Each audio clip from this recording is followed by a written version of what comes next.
감사합니다. 하나님 말씀 보겠습니다. 창세기 50장 20절 말씀입니다.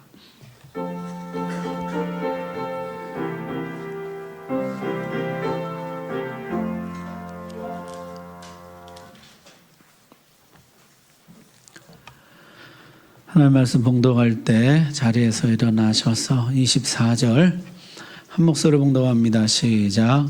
요셉이 그의 형제들에게 이르되 나는 죽을 것이나 하나님이 당신들을 돌보시고 당신들을 이 땅에서 인도하여 내사 아브라함과 이삭과 야곱에게 맹세하신 땅에 이르게 하시리라 하고 아멘. 아멘. 감사합니다. 하나님 말씀 전하겠습니다. 창세기 50장은 두 번의 장례식 이야기가 나오고 있어요. 첫 번째는 야곱의 장례식입니다.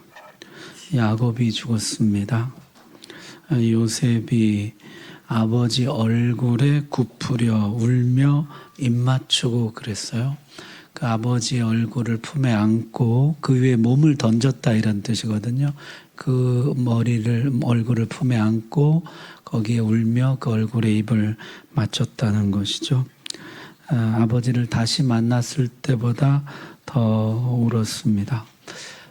이 장면은 하나님이 야곱이 애굽에 내려갈까를 걱정할 때 주신 약속의 말씀이죠. 평안히 가라. 요셉이 내 눈을 감겨줄 것이다. 그렇게 약속했는데 그 약속 그대로 된 것입니다. 자, 애굽 총리 부친의 장례가 시작되는데요. 애굽의 국장으로 치러지게 됩니다. 시신을 향처리, 방부 처리해서 이제 미라를 만들어 장례하는 것이죠. 이것이 이제 이집트의 장례법이었잖아요. 아들의 높은 지위를 반영한 것입니다. 여러분 성경에 이 향처리, 방부 처리를 한 사람은 딱 두 사람만 등장하는데 야곱과 요셉입니다. 두 사람만 방부 처리를 하는 그런 과정을 거치게 돼요. 또한 70일간 애곡했다 그랬는데요. 40일 동안 방부 처리를 하고 30일 애곡했다 이렇게 나와요. 보통 이스라엘 백성들은 7일을 장례했습니다. 7일간 애도 기간을 가졌고요. 성경에 보면 아론과 모세가 죽었을 때 30일 애곡했다 이런 표현이 나와요. 아론과 모세 때 30일 했습니다. 그리고 이집트의 왕인 바로의 장례식이 72일이에요. 그러니까 이게 요셉의 아버지는 거의 바로에 버금가는 그런 장례를 치른 것이죠. 요셉이 총리였기 때문에 가능한 그런 일이었던 것이죠. 자, 애도 기간이 지난 후에 요셉이 요청합니다. 너희가 바로에게 말해달라. 상중이라 지금 왕을 직접 만나지 못하는 것이죠. 전언하기를 우리 아버지가 돌아가실 때 유언하시기를 부탁하시기를 내가 준비해 놓은 묘실이 있다. 가나안 땅에 우리 조상들의 묘가 있다. 우리말로 하면 이제 선영이죠. 선영에다가 나를 묻어달라. 여러분 사실 이집트의 많은 왕들도 살아생전에 자기 무덤을 준비하곤 했잖아요. 피라미드 이런 거. 그러니까 이게 이집트에서 매우 익숙한 문화인 것이죠. 우리 아버지가 준비해 놓은 묘지가 고향에 있습니다. 거기 장사 지내도록 해주십시오. 그러면서 약속을 합니다. 내가 갔다가 장사 지낸 후에 반드시 다시 돌아오겠습니다. 라는 약속을 합니다. 바로가 허락합니다. 내 아버지가 내게 말한 대로 가서 내 아버지를 장사하라. 바로의 허락으로 거대한 행렬이 애굽에서 가나안으로 올라갑니다. 자, 이 야곱의 장례식은요, 성경에 기록된 가장 웅장한, 가장 성대한 장례식입니다. 요셉은 애굽에서는 국민적인 영웅이에요. 애굽 사람들에게는 나를 살리고 우리 가족을 살리고 나라를 구한 사람입니다. 그래서 그 아버지의 장례에 정말 왕의 바로에게 버금가는 그런 성대한 장례식을 치렀다는 것이죠. 성경에는요 3번의 모든 사람이 참여했다. 3번의 모듬이 나와요. 보니까 바로의 모든 신하와 애굽 땅의 모든 원로와 요셉의 온 집과 그랬는데 온, 저 같은 단어인데 온이라고 번역한 것이요. 바로의 모든 신하, 애굽 땅의 모든 원로, 요셉의 모든 가족, 모든 식구가 다 참여하는 그런 장례였다는 것이요. 뿐만 아니라 병거와 기병이 동원되는 그런 장례였습니다. 군대가 동원된 장례식이었다는 것이요. 호의 목적도 있고 이 장래의 위험을 나타내려는 그런 목적도 있죠. 그럼 나중에 이 백성이 출애굽할 때는 어땠어요? 병거가 여기는 지금은 호의적으로 참여하지만 그때는 추격적으로 나타납니다. 이스라엘 백성을 잡으려는.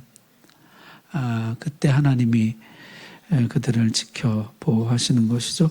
여러분, 이 장래의 모습은 사실 이게 출애굽의 연습이에요.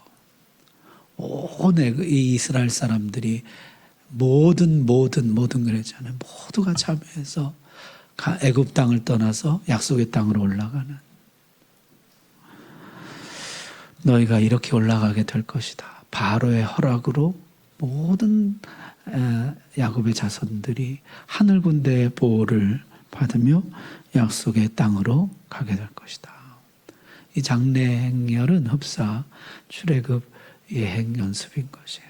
너희는 이렇게 애굽을 떠나 약속의 땅으로 돌아가게 될 것이다 하는 것이죠.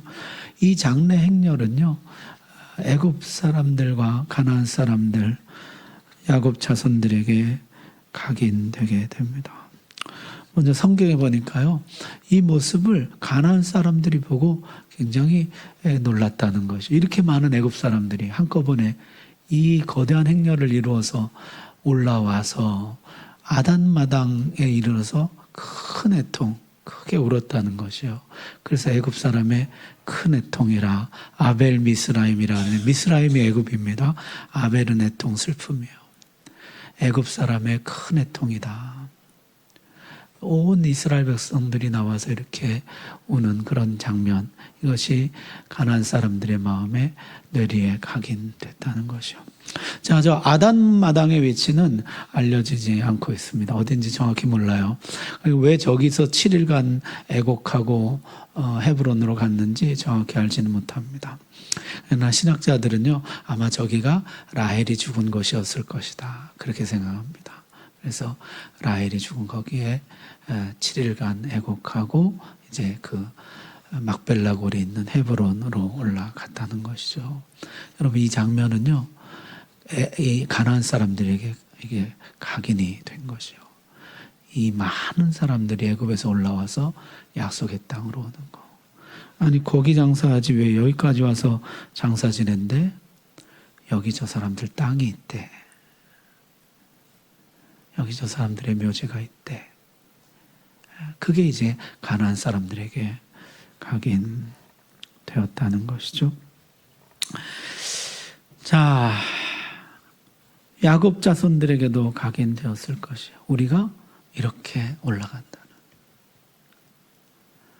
애굽 사람들에게도, 애굽 사람의 큰 애통이라 그랬잖아요. 출애굽할 때 정말 애굽의 큰 애통이 있게 될 것입니다. 자, 이 전체는요, 출애굽 예행 연습이에요. 너희가 이렇게 올라간다는 것이죠. 자, 이 장례가 복된 것은 여기 보니까 야곱의 모든 아들들, 모든 식구들이 참여한 장례식이었습니다. 뿐만 아니라 야곱에게 주셨던 모든 약속은 성취되었고 야곱의 모든 소망은 다 이루어집니다. 복된 장례였다는 것이죠. 이 장례를 마치고 요셉은 약속대로 애굽으로 돌아옵니다. 자, 애굽으로 돌아왔는데요, 이 장례가 요셉에게는 슬픔이었던 반면에 형들에게는 두려움이었다는 것이요. 요셉과 재회한 후에 17년이 지났습니다. 17년 잘 지냈는데 지금까지 잘 지낼 수 있었던 건 다 누구 때문이라고 생각하는 거예요? 아버지가 계시기 때문이다, 이렇게 생각한 거죠. 근데 이제 아버지가 돌아가셨으니, 아버지가 안 계시니 요셉이 우리에게 복수할 것이다, 그런 두려움을 가졌다는 것이요. 어릴 때 새겨진 그 깊은 원한이 쉽게 사그라들지는 않을 것이다. 아버지가 안 계시니 틀림없이 우리에게 복수할 것이다. 그렇게 생각했다는 것이죠. 그러면서 이제 형들이 이런 얘기를 해요. 요셉의 형제들이 그들의 아버지가 죽었음을 보고 말하되 요셉이 혹시 우리를 미워하여 우리가 그에게 행한 모든 악을 다 갚지나 아니할까. 그런 염려를 했다는 것이죠. 거기 보면은 우리가 그에게 행한 모든 악이라. 우리가 그에게 했던 일들이 그를 죽이려 하고 팔아넘기고 그랬던 모든 일들이 악이었다는 사실을 여기 다시 한번 그들이 인정한 것이죠. 우리가 그에게 행했던 모든 악을 그가 갚지 않을까. 그러면서 형들이 이런 얘기를 합니다. 아버지가 또 다른 유언을 남겼다는 것이요. 아버지가 유언을 하나 더 남겼어요. 그리고 내가 죽으면 이 유언을 요셉에게 전해달라. 그렇게 하셨다는 것이에요. 그게 사실인지 아닌지는 모릅니다. 진짜 그런 유언을 했는지 형들이 지어냈는지는 모르지만은 형들이 그런 얘기를 하는 것이에요. 근데 그 말을 하면서 뭐라 그래요? 당신의 아버지가 돌아가시기 전에 우리 아버지라고 안 하고 당신의 아버지라는 것이에요. 굉장히 선별한 단어인 것이죠. 아버지를 기억하라고. 그럼 당신의 아버지가 돌아가시기 전에 명령하여 이르시기를. 또 다른 유언을 하나 남겼는데 그 유언이 뭐예요? 내 형들이 내게 악을 행하였을지라도 이제 바라건대 그들의 허물과 죄를 용서하라. 여러분 거기 보면 악과 허물과 죄가 나오잖아요. 구약에 나오는 죄악을 가리키는 모든 단어입니다. 죄악을 가리키는 모든 단어가 여기 등장해요. 내 형들이 너에게 악을 행하고 죄를 범하고 허물과 실수를 했을지라도 이제 바라건대 간청하노니 애원하노니 이런 뜻이야. 요셉아 내가 너한테 애원한다. 이제 그만 형들을 용서해다오. 그런 유언을 남겼다는 것이에요. 내가 너에게 애원하니 형들이 내게 악을 행했지만 죄를 범했지만 허물과 실수가 많지만 이제 그만 용서해다오. 그런 유언을 아버지가 남겼습니다. 이렇게 말하는 것이에요. 그러면서 당신 아버지 하나님의 종들인 우리 죄를 이제 용서하옵소서. 당신 아버지의 하나님이라고 이런 표현을 써요. 당신 아버지 하나님이 누구야? 하나님이 야곱의 하나님이잖아요. 야곱의 하나님 어떤 하나님입니까? 용서의 하나님이죠. 야곱과 에서가 화해하게 만드신 하나님. 용서의 하나님, 화해의 하나님, 그 하나님의 종들인 우리라는 것이에요. 그 하나님을 섬기는 사람으로서 당신도 우리를 용서하고 우리와 화해하자는 것이죠. 당신 아버지 하나님의 종들인 우리 죄를 이제 용서하소서. 이제 용서해달라. 이런 얘기를 했다는 것이죠. 자, 형들이 처음엔 어떻게 했습니까? 사람을 보내요. 사람을 보내서 전언하기를 그렇게 하고 두 번째는 어떻게 하냐면 직접 와서 그 앞에 엎드려서 우리는 당신의 종들입니다. 그러면서 아버지의 유언을 얘기하는 것이죠. 아버지 엄숙하고 간곡한 부탁. 요셉아 내가 네게 애원하노니 형들을 이제 그만 용서해 주어라는 유언을 전하고 형들도 그에게 엎드려 부탁합니다. 이제 우리 죄를 용서해 주소서. 용서해 달라. 그런 요청을 했다는 것이에요. 우리 앞에 야곱의 이야기에서도 봤지만 진정한 화해는 어디서 옵니까? 뭐 사신을 보내고 선물을 보내고 이런 게 화해를 가져오지 않거든요. 그 앞에 7번 절하며 형님 제가 잘못했습니다. 용서해 주십시오. 그때 화해가 이루어지는 것이잖아요. 형들이요. 17년 전에 요셉을 만났을 때 요셉이 용서해 주긴 했지만 용서해 달라는 요청이 없거든요. 잘못했으니 용서해 달라 말하지 않거든요. 여기서 처음으로 용서해 달라고 말합니다. 우리 죄를 용서해 주십시오. 우리가 죄를 졌습니다. 용서해 주십시오. 처음으로 요셉에게 용서를 구하는 장면이 나와요. 요셉이 그 말을 들을 때 울었더라. 이렇게 기록하고 있어요. 돌아가신 아버지가 생각이 났던 것일까요? 아니면 자신이 겪었던 고초들이 떠올랐던 것일까요? 아니면 아직도 두려워하고 있는 형들에 대한 안쓰러움이었을까요?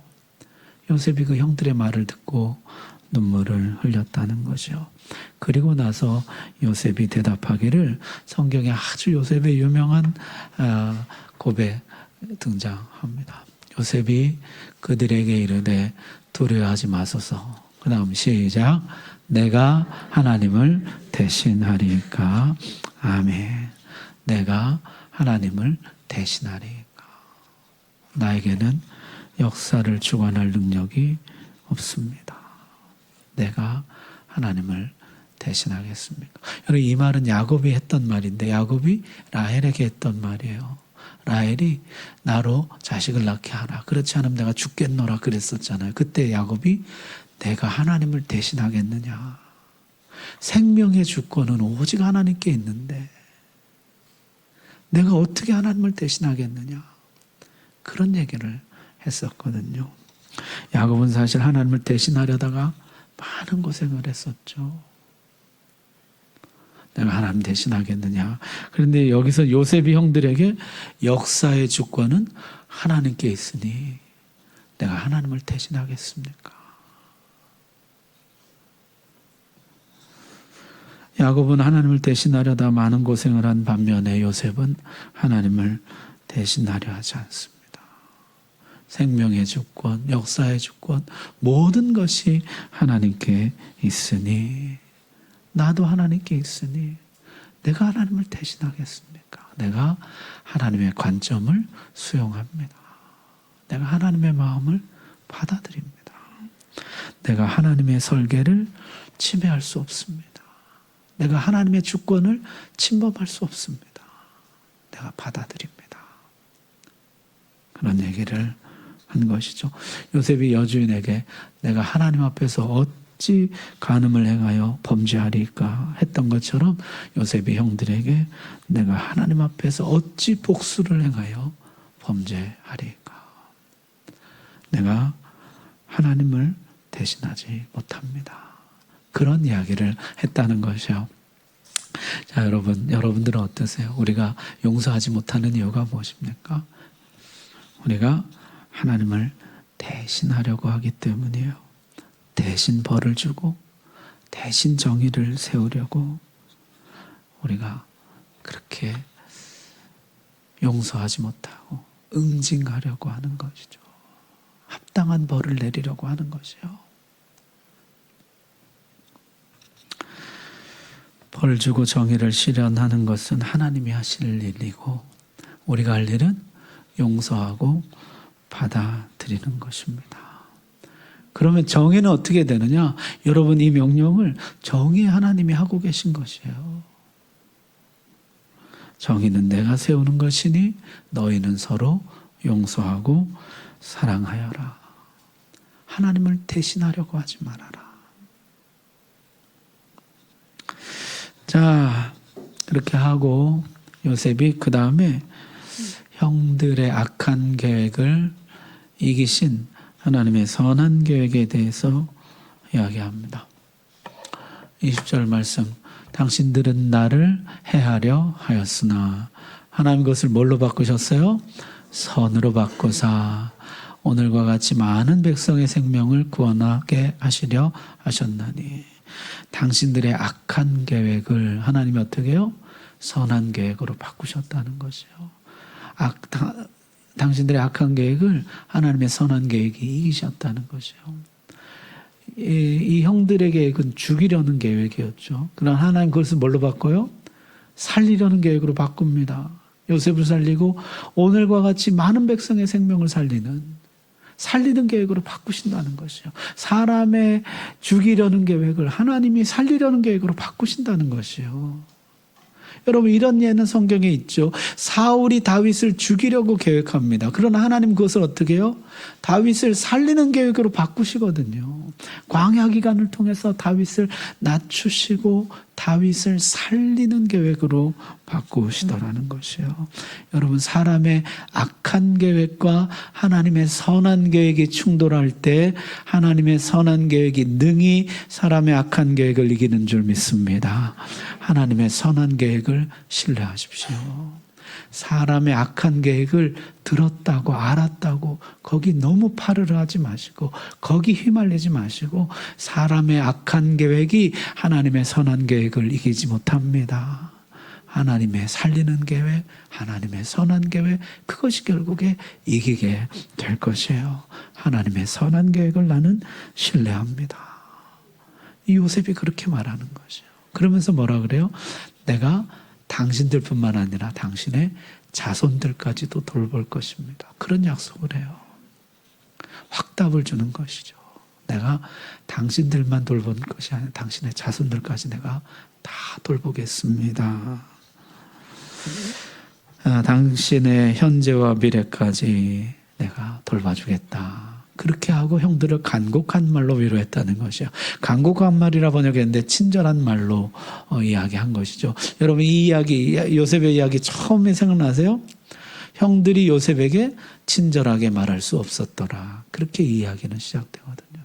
그러나 마지막에 요셉은 형들에게 친절하게 이야기합니다. 내가 당신과 당신의 자손들까지 돌봐줄 것입니다. 그러면서 정말 완전한 화해를 이루게 되죠. 이 12형제는 어떻게 해요? 아버지가 돌아가신 후에 같이 삽니다. 계속해서 같이 살아요. 자손들까지 계속해서 같이 살아요. 고센 땅에서.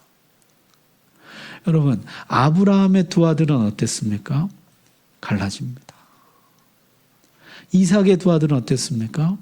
화해하지만 헤어집니다. 야곱의 12아들은 어떻게 되나요? 화해하고 다 같이 삽니다. 그러면서 한 민족, 한 국가를 이루게 되었다는 것이요. 여러분, 이것이 우리가 이 땅에서 해야 할 일인 것이에요. 야곱이 떠난 것처럼, 요셉이 떠난 것처럼 언젠가 우리도 이 땅을 떠나게 될 터인데, 우리가 떠난 후에도 어떻게 해요? 자손들이 같이 살 수 있도록 그 토대를 마련하는 것이에요. 완전한 화해를 이루는 것이에요. 자, 요셉은요 110세에 죽습니다. 110세는 이 애굽인들이 이상적인 수명으로 생각하는 나이라 그랬죠. 가나안에서 17년을 살고 애굽 땅에서 93년을 살았습니다. 이상적인 나이까지 살면서 성경에 보니까 므낫세의 자손 3대를 보고 므낫세 아들의 아들도 요셉의 무릎에서 놀았다, 이런 표현이 나와요. 자, 여기 요셉이 있고 요셉의 아들 에브라임 므낫세죠. 에브라임 자손의 3대니까 어떻게 해요? 에브라임의 아들, 그 아들의 아들. 므낫세의 아들, 그 아들의 아들도 요셉의 무릎에서 놀았다. 그러니까 뭐요? 이 야곱이 손자, 증손자까지 보고 그 아이들이 요셉의 무릎에서 놀았다. 이제 성경이 그렇게 표현하죠. 장수, 행복 누리는 참 복된 노년이었다는 것이요. 자, 요셉이 죽을 때 유언을 합니다. 그 유언이 오늘 우리가 읽은 24절 말씀이요. 우리 다시 한번 읽읍시다. 시작. 요셉이 그의 형제들에게 이르되 나는 죽을 것이나 하나님이 당신들을 돌보시고 당신들을 이 땅에서 인도하여 내사 아브라함과 이삭과 야곱에게 맹세하신 땅에 이르게 하시리라 하고 요셉이 또 이스라엘 자손에게 맹세시켜 이르기를. 아멘. 그의 유언은 이렇습니다. 나는 지금 죽습니다. 나는 하나님께로 돌아갑니다. 여러분도 약속의 땅에 돌아가야 됩니다. 이게 요셉 유언의 요지예요. 나는 지금 하나님께로 돌아가는데 너희들도 약속의 땅에 돌아가야 된다. 여기 안주하지 말고 너희도 하나님께로 돌아가야 된다. 그게 유언의 요지예요. 나는 지금 죽지만 하나님이 당신들을 돌보시고, 돌보시라고 번역했는데 찾아오시고입니다.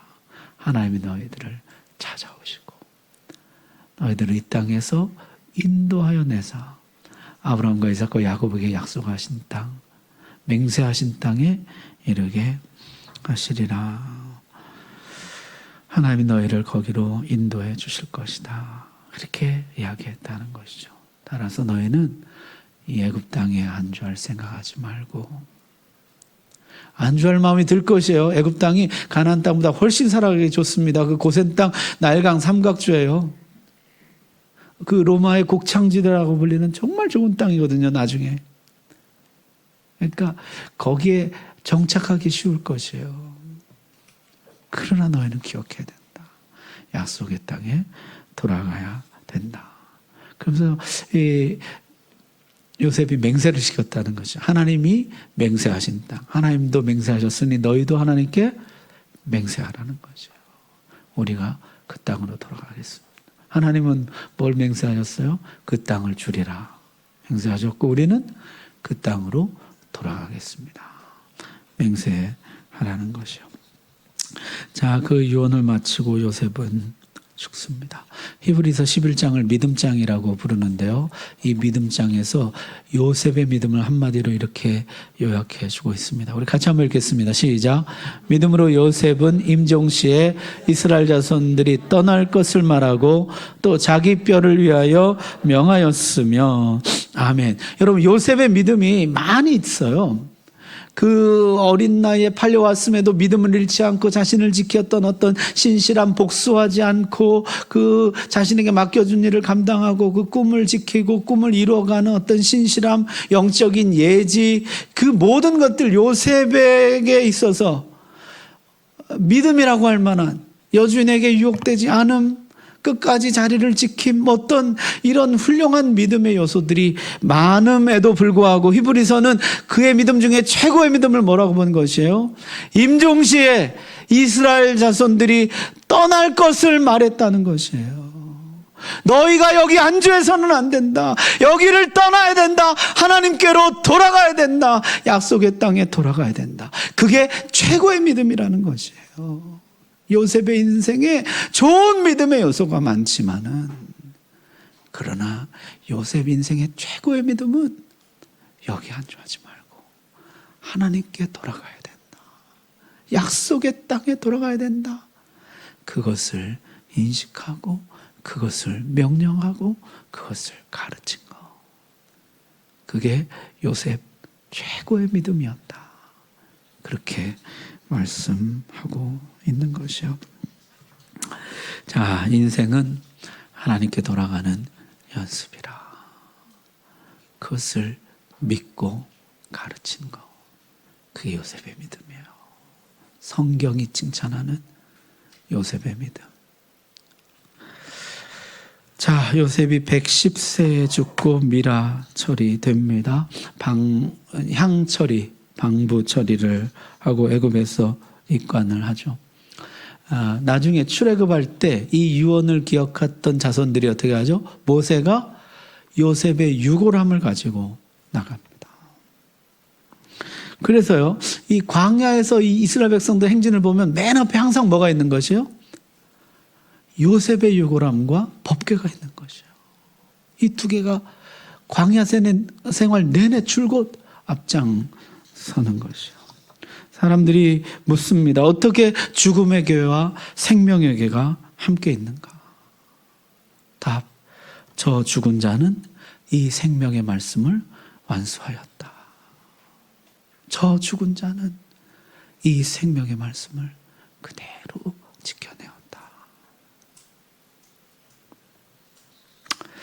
자, 그렇게 창세기가 끝이 납니다. 여러분, 창세기는요, 태초에 하나님이 천지를 창조하시니라.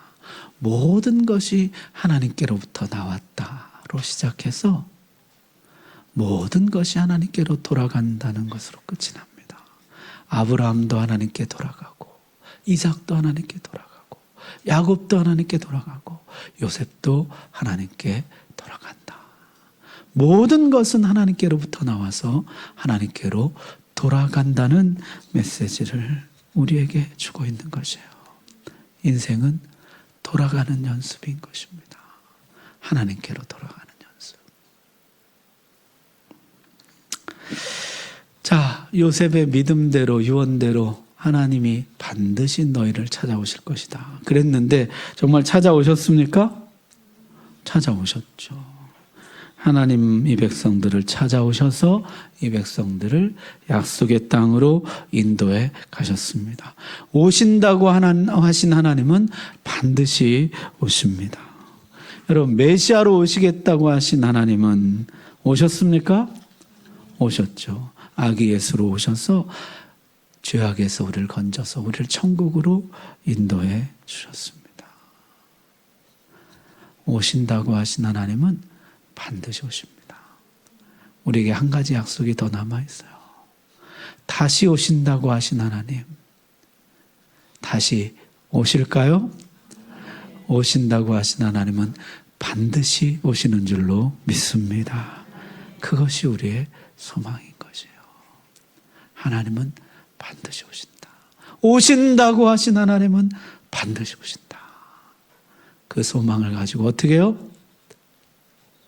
하나님께 돌아가는 연수. 그것이 성도의 인생이며 성도의 자세라는 것이요. 그것이 창세기의 메시지입니다. 오늘 말씀 여러분의 말씀으로 받으시기 바랍니다. 기도하겠습니다.